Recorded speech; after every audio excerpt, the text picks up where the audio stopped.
Good morning, good afternoon. My name is Thor Boland. I'll be presenting a short presentation on threats and vulnerabilities for our organization.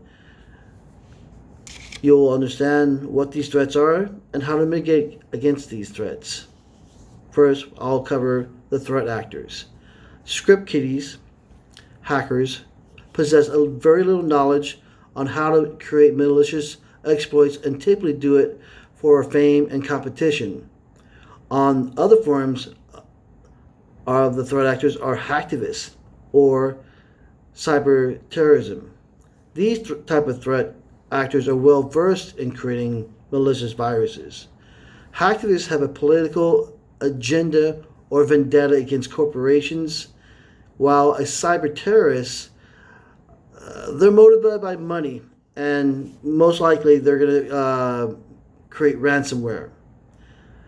The last threat actor is the insider threat, which can be in the form of a disgruntled employee or an associate that has access to your network. All these types of threat actors will try to attempt to gain access to sensitive information to harm your network. Session hijacking, IP spoofing, phishing attacks can be used as potential system attacks. Normally, these type of attacks can be done by anonymous hackers who can be cyber criminals or hacktivists or cyber terrorism.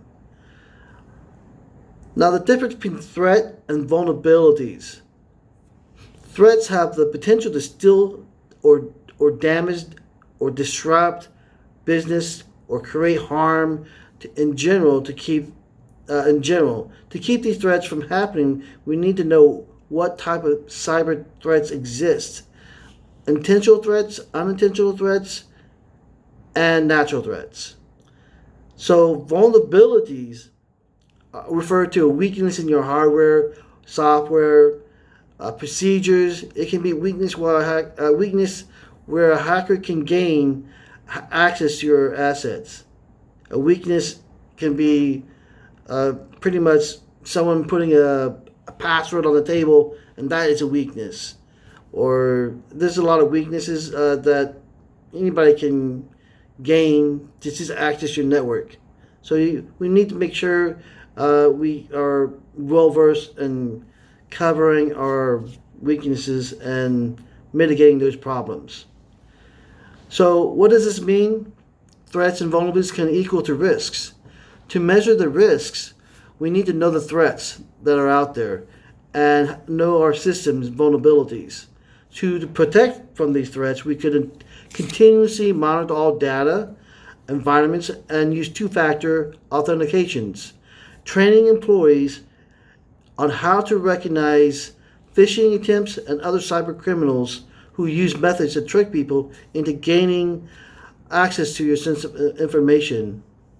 The highest threat out there would be an attack that utilizes some sort of malware where a cyber criminal attacks the network. This attack could originally be used as phishing attempts on a user's email, where he only clicks on the link and opens an email attachment, or it can be opened by links.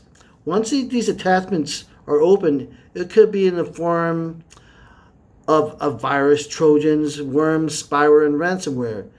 All these types of malicious attacks can be used to steal sensitive information or used for ransom. One of the least serious attacks, but not to be taken lightly, is vulnerabilities within the cloud computing.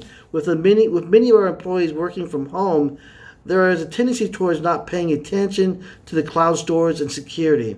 To eliminate these certain vulnerabilities, we can provide company laptops that are specifically configured that meets our criteria to protect our sensitive information by applying virus protections, firewall, and VPN connections to the network. And those are the key factors that I want you guys to understand.